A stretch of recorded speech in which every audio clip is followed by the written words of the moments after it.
All right, it is Monday, and that means it's time to take a journey here at Green Oaks Gaming's Twitch channel. I am Joe, and I'm just working on making sure that I have got everything all set up and ready to go so that we can cover all the stuff we want to cover today. What a journey we've taken so far. So I don't have the world map on the screen, but you can see the region map, the continental map, I suppose you would say. On camera, this is for the northern part of Deutschland, where our next campaign is going to take place. We've already covered a lot of the beginning elements, the area around Greystone, where our party is going to be starting, as well as the first adventuring location, which is the Citadel there at the bottom right of the screen.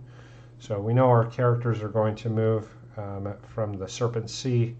They will get introduced to Greystone, which is where they will have kind of a temporary base of operations. We don't want anything permanent because we want them to be mobile.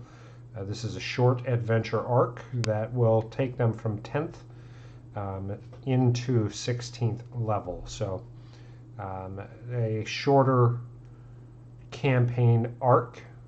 The story follows a former campaign arc that my players have currently been playing. Let's get some lights going here. Maybe. There we go. And we've covered a lot of the elements that kind of begin this adventure arc for them, starting with the introduction to the three kind of primary parties that they're going to be dealing with the military, with the religious aspects, and the nobility. So we've covered how those people are perceived and how they dress, the types of areas that they encompass in society. And we'll do a quick little bit of recap before we start going into the ribs, which are going to be the following elements of the story. So we know that the monarchy of the lands, which use a symbol of a griffin on their banner, has recently ended. The Ys aren't like super important, or the Hows, I guess. The Y will become important, but the Hows are not super important. Just the monarchy has died. There are two more distant relatives, a duke and a duchess. The duke takes up the kind of watch, I guess, is overseeing the northeastern region, and the duchess the southwestern region.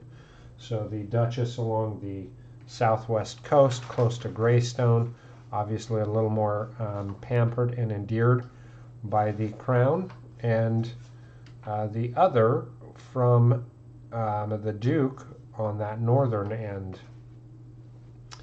So the nobility is looking at how they can dig in and establish these two as joint rulers in place of the previous monarch. Some of the symbols will be changing from the griffin head banner going to a dual griffin head, so one looking left, one looking right. And those types of parts and pieces will be kind of explored as they go through these series of adventures.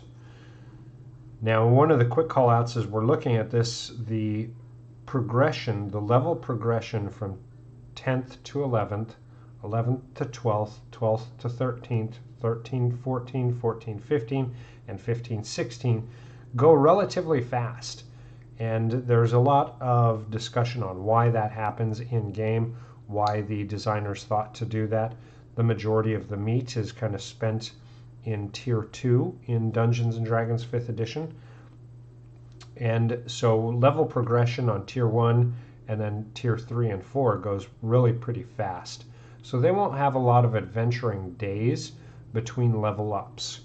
What we want to do is make sure that their adventuring days are packed and full and challenging, and that when they receive those level ups, it's they feel like they've earned them. And so designing the adventures for those aspects are going to be really important. Now, we've mentioned in previous videos that we don't want to completely railroad. However, because this is a shorter story arc and everything, we do have to lay some tracks down and see, do they follow the tracks? Do they walk along? Do they take shortcuts? How do they get from the beginning of the story to the climax of the story? Because for this element, the story is going to be an important aspect. If they choose to go off and adventure in completely different things that are unrelated to the primary story, that's the way we're going to play. But the story elements will come back at the climax once they hit that level 16 with a event that is ultimately designed to be world shattering. So it's very important that they kind of stay on track to address the threat of the world, or to the world, the threat to the world. So looking back at the initial outpost that we're going to have them adventure, which is the Citadel, they're going to go in there and discover that there have been some shady things going on. They're going to have to adventure into the Citadel, ultimately address the encounters that are in there, and then that is going to provide them information onto a bigger playing field.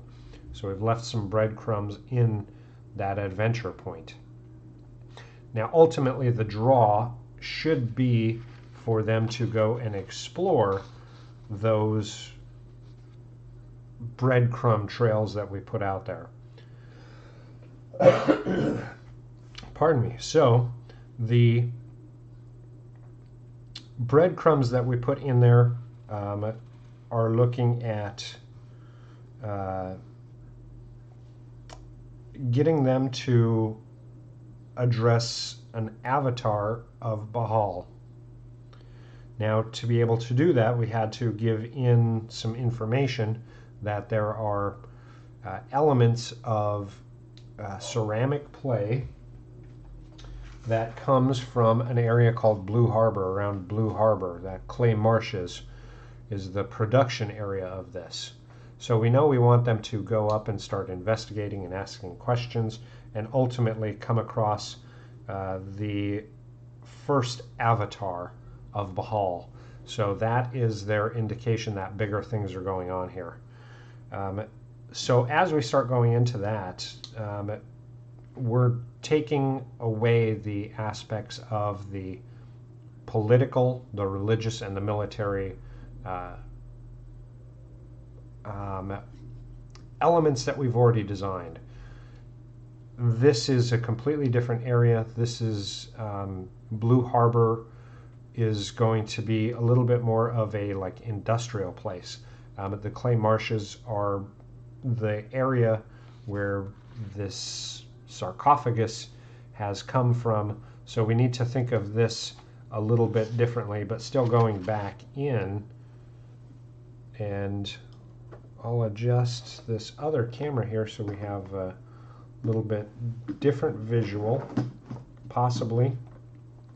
I don't have this camera set up quite yet, so I've got to play with it a little bit, just so we can see. Let's bring this one up and see how that comes up. Not great, not great. Let's try bring it down a little bit. See if that helps. Again, not perfect, but that's okay. We're gonna make do. Let me adjust a little bit more so that we can fit some more.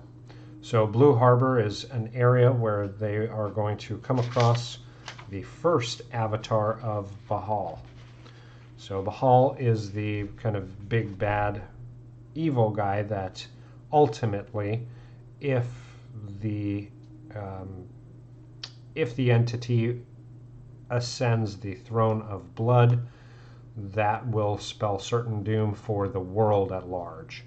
So Ba'al kind of put things in motion that is going to address the first couple of aspects of the world and will ultimately be the aspect that needs addressed. And the biggest aspect that we want to really talk about as that first avatar is, I'm going to pull up here a little bit of information on Hi everybody. Ba'al. There is Tammy bringing me a little snack into the studio. So I'm just going to the Forgotten Realms wiki on Ba'al, and we are going to go down to the avatars.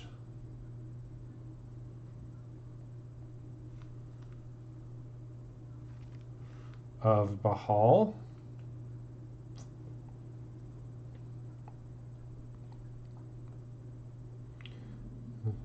Because we want that first avatar to be in this location, we have to start looking at what that avatar is like.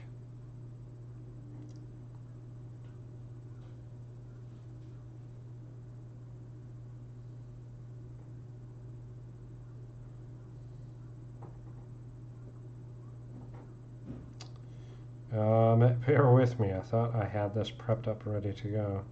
Okay, the Slayer. Resembles a male humanoid corpse with a pharaoh face and ivory skin inset with deep lacerations that flowed with black ichor. He preferred to assume it when in urban areas. So then the other avatar forms are the Ravager and Khaz'goroth. So the Ravager is a 30-foot monster with a twisted, grimacing face that features flowing beard and mane, 7-foot horns, and the eyes full of flames of Gehenna.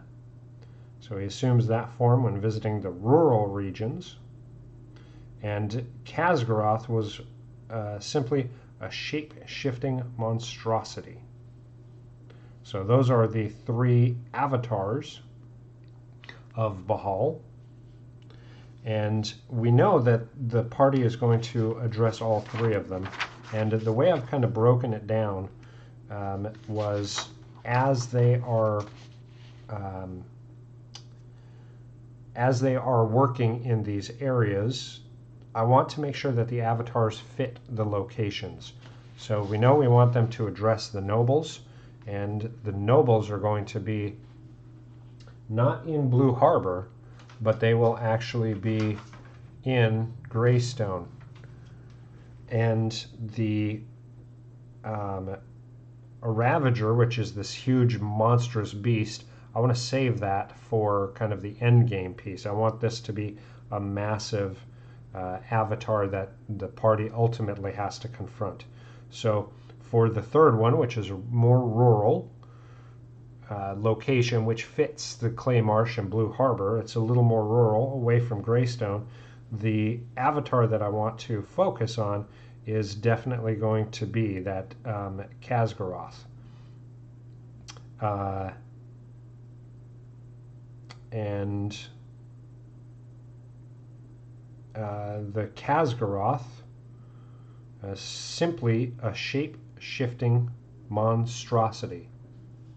So it leaves a lot of interpretation that we could do if we want to break away from a little bit of the canon, which I really enjoy doing. Sometimes as you're creating your adventures, you want to kind of bring things together in a more unique way to the areas that you're setting up. So for here, we're going to go all the way back to the beginning and talk about how what the people are like, what's going on in Blue Harbor, what does the area look like.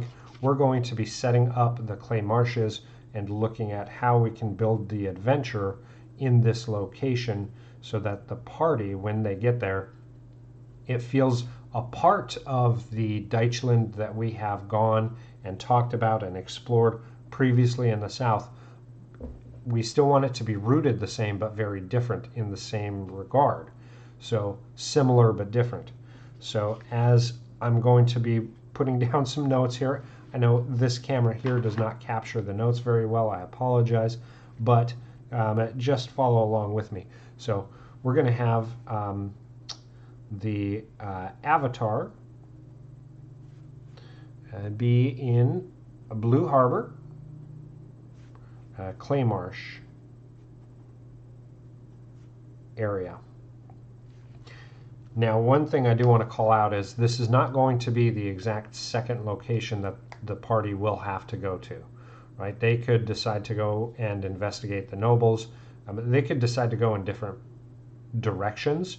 This is just getting some base information down. We're not going to go super deep on the adventure building itself. We're not going to flesh out all the encounters and everything just yet. We're just getting a general description of the area. And we'll do this for a couple of the areas where we know the party should be traveling to address the avatars as well as the, we'll say, cultists of Bahal who are kind of pulling the strings behind the scene. So the Blue Harbor area, again, going all the way back to our beginning notes, what kind of people is the party going to come across? Got to juggle my notes here a little bit. Now we know that there's not going to be any military. There is not going to be, or it's going to be very limited for religion. So those two aspects are not going to play a massive part in this. And of course, there's no nobility. So I want to mark down, this is going to be a more working class and kind of slash rural area. So things I'm thinking of are things like, if you look at mining, any type of, real industrial places, what are the aspects, what are the people like, what are the, what are elements that make you think of rural working class people, whether that's farming, mining, those types of things. So the first thing I'm going to list down here is Blue Harbor. I mean, obviously it's a harbor. They're exporting different types of clay. That's their primary,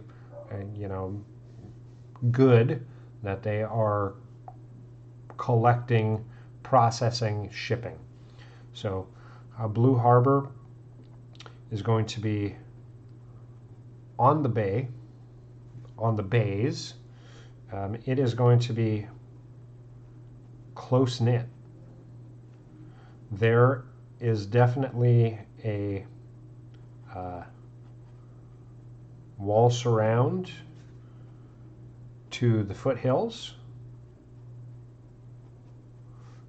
That's going to allow it to be a little more removed, right?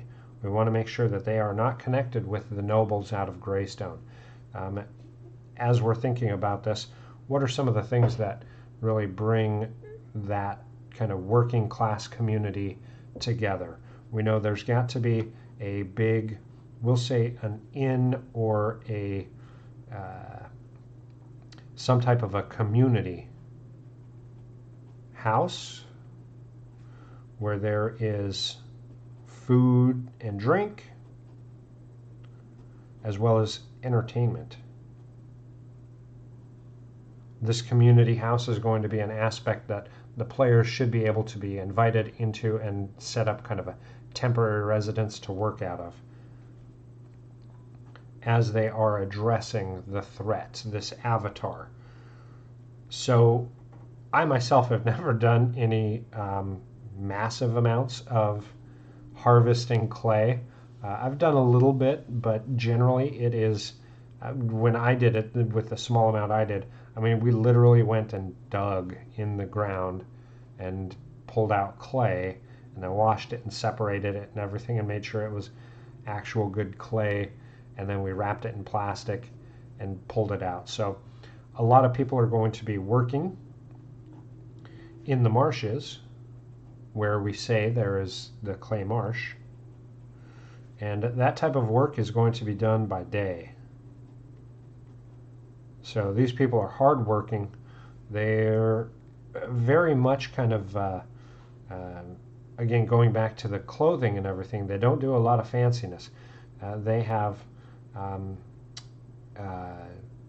very utilitarian clothing. Their clothing may actually be a little bit older in style and less refined. So instead of vests, which a lot of the nobles and it's bigger in town, what's something that preceded vests? I'm thinking they've got longer coats with sleeves, and these are, let's say they're often treated for waterproof, right, to stay in the marshes. So they're similarly dressed. They're very utilitarian. Their pants have lots of pockets.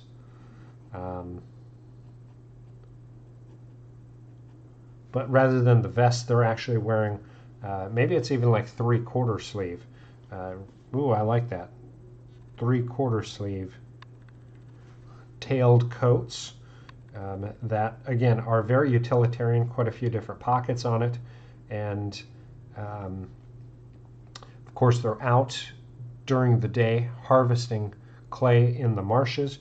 They are going to wear hats, and instead of the more skull caps or the decorative kind of top hats or the more beret looking hats, they're going to wear wide brim, low hats that are the wool still, with making this brim, it's going to be shoots of cattail from the marshes.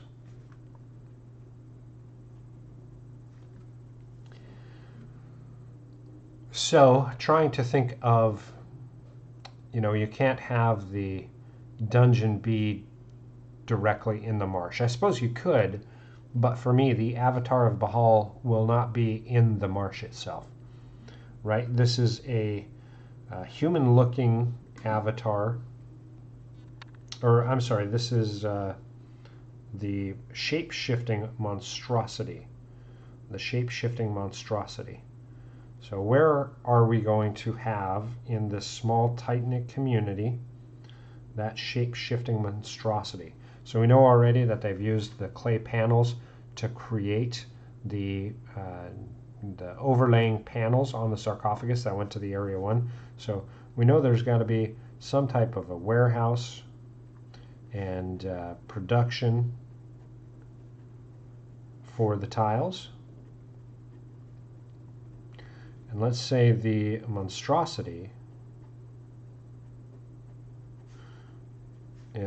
is in the warehouse area.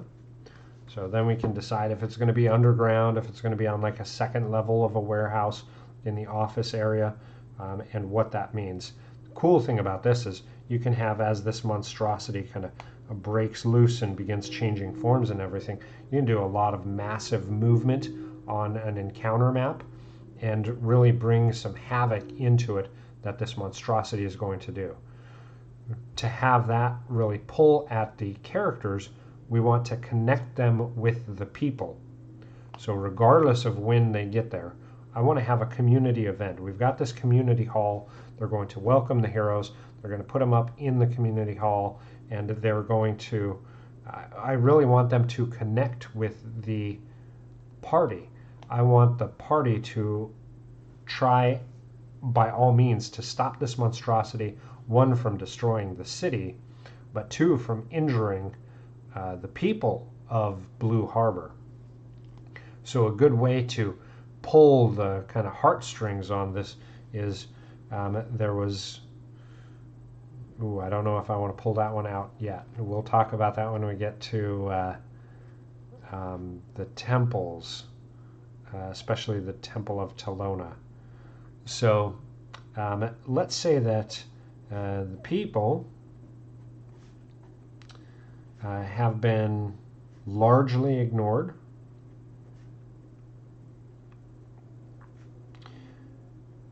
And have had to make secret trades with Southerners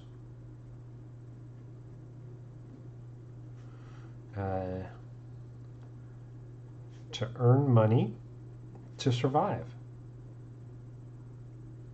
Because of the landscape, they've got the foothills in between them, some mountain passes, marshes. They don't have a whole lot of agricultural opportunity, super on hand. It's a close-knit community. I'll probably put in some deeper forests around Blue Harbor just to, again, close them off even a little bit more. So we can quickly adjust my table here. Pop in a little bit of woods, and we'll have this, because this is a little more rural, we'll do just some more deciduous. I know it doesn't look deciduous just yet. Just wait, just wait. We'll pop in some more deciduous woods here to help close them off.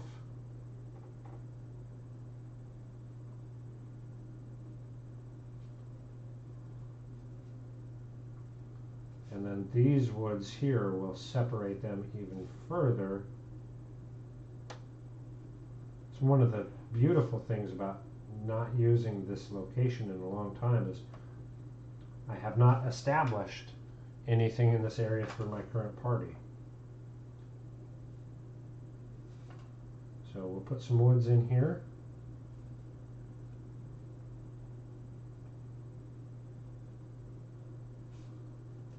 Not great woods, but they're woods nonetheless.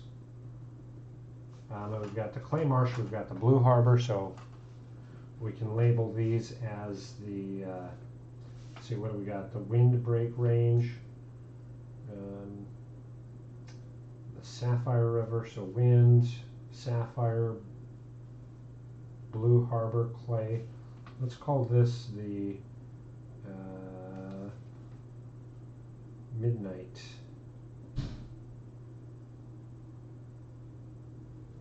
Forest. So Midnight Blue ties into Blue Harbor, Sapphire River. So why not? So we've got a very closed off area. Danger they've got to protect from the Midnight Forest, from the foothills, while being able to harvest in the Clay Marsh. So because they're on a harbor, they do have access to boats, and that's where the play in with the southern neighbors. South, further on the continent, that is not on this map, comes into play. We're going to have these people be friendly, trusting, down to earth, thankful, and ultimately fun. So I'm going to come up with, just real quick, I'm going to pick 2 NPCs that I'm going to drop into this location, and I'm going to say they're going to be the community kind of spirit of the area. So we're going to have an NPC who organizes community home.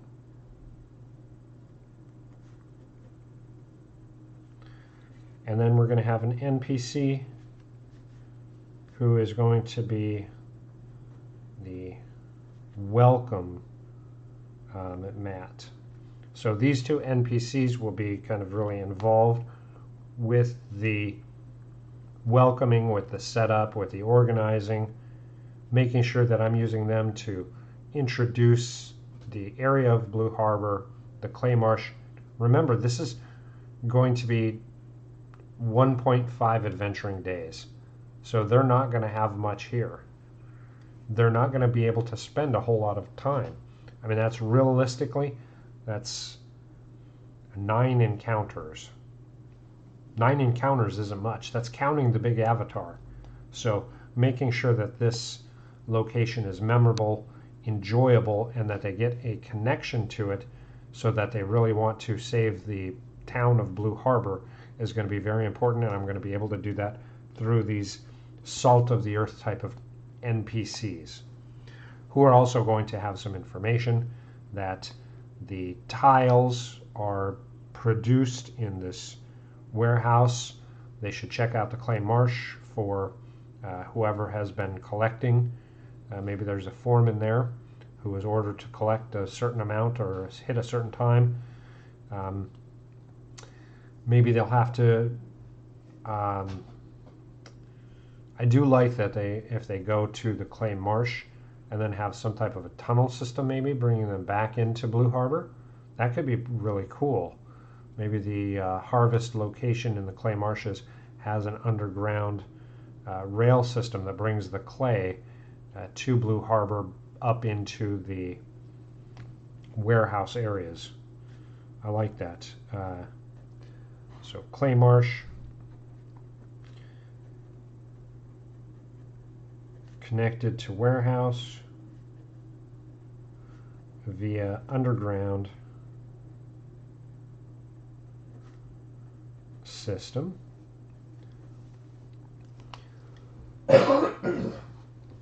Now, the one thing that I want to avoid, I don't want all the people here to be cultists. I thought a lot about that. Initially, I was going to have everybody here be cultists, but I want the villain really to be that first avatar. So rather than have everybody be cultists, they're going to be just being duped.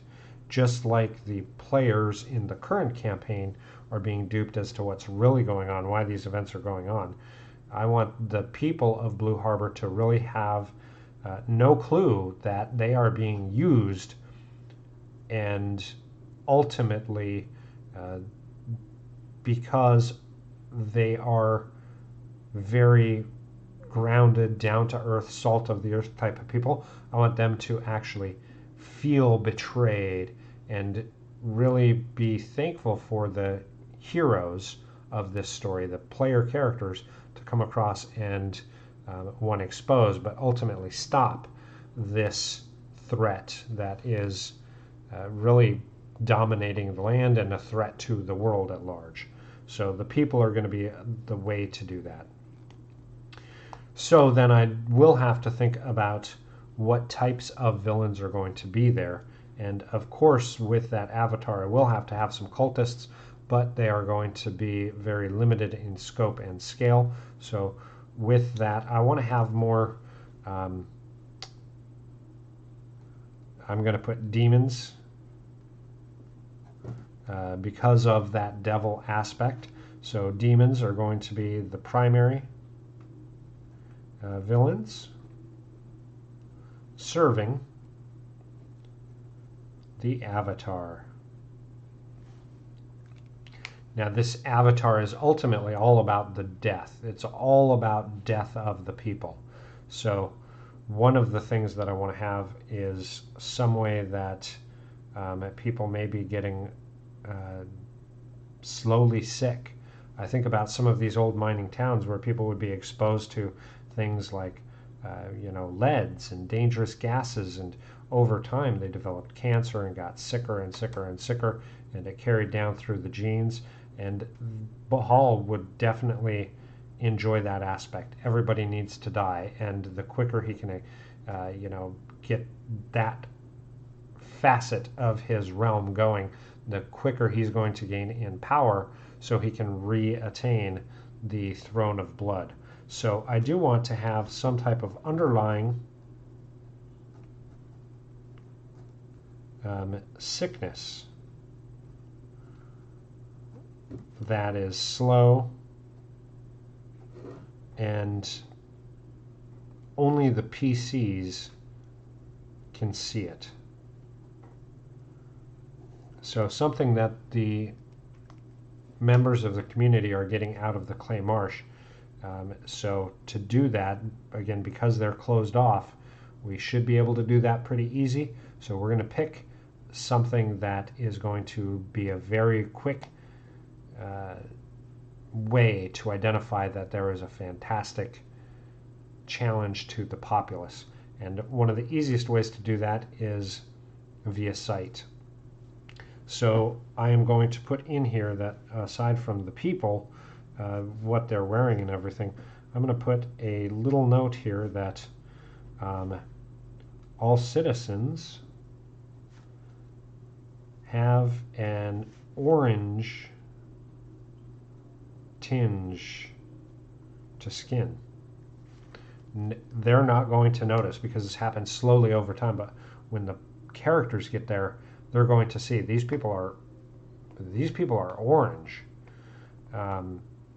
and a lot of people aren't seeing it because they've got these hats. Let's actually, I do like that with the hats too. They also have nets because of the bugs. That way, the ships coming in and out may not notice it as much, so they don't comment on, "Wow, you're friggin' orange." Those Southerners who do it, who knows? Maybe not. We'll see. We'll try to play that aspect and see if it's, plausibly deniable enough. But I think we've got quite a bit here already on Blue Harbor and the Clay Marsh area, that as we're looking at this aspect of the adventure, even if this isn't the first place after the Citadel that the players go, with enough notes here, prior to that game night, I can put together the adventure, assign some NPCs, and think of the location and map it out enough to where we're going to be able to really have a fun game and a fun game night. So I am thinking for the game area, we're going to have a warehouse. This is going to have a back shed, and then that is going to be connected to another 2-story warehouse, and this is going to be the location of the avatar. So there's going to be a trap door. This is going to be an underground tunnel.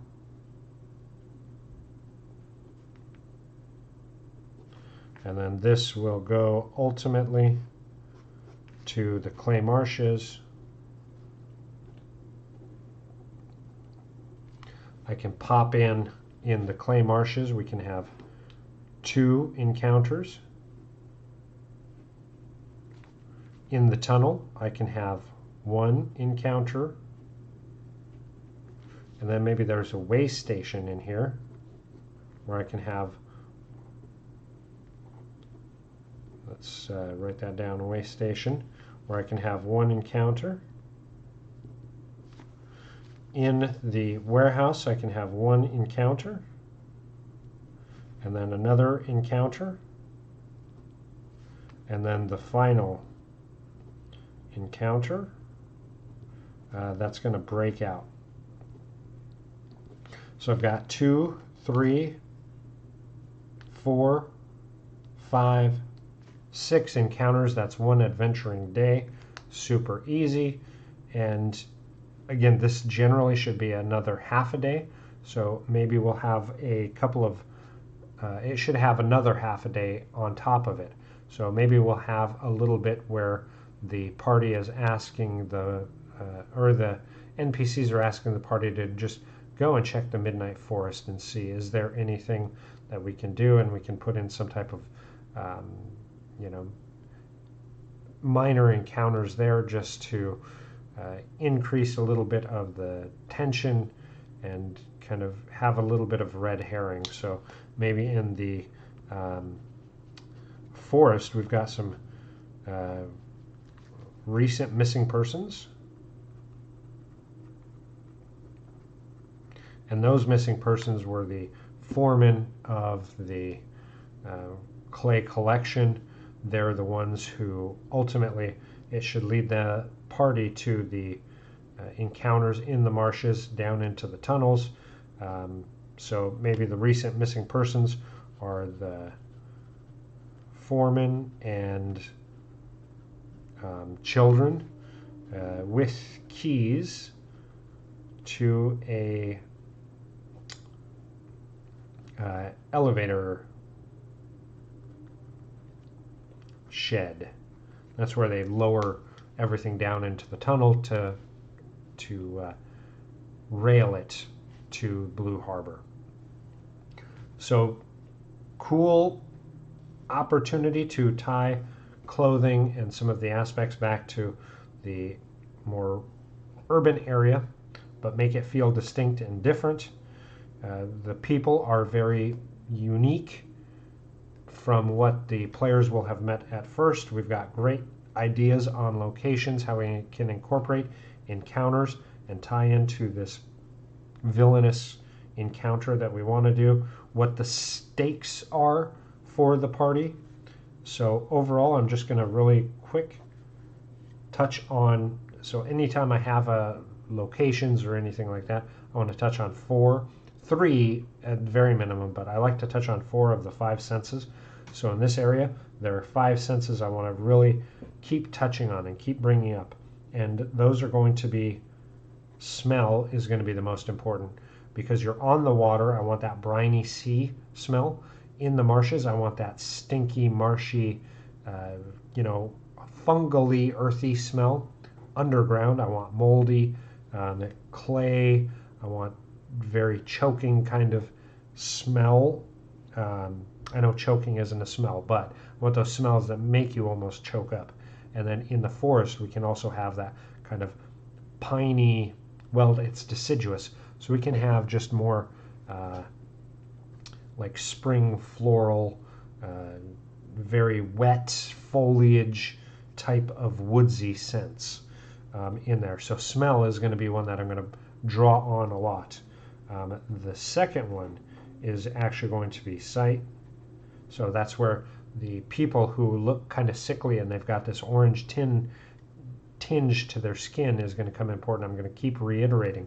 The materials here seem to be, in decent repair. The people are repairing things themselves, but there is obviously a lot of, clay and muck and mud and everything that's a big aspect of the lifestyle here.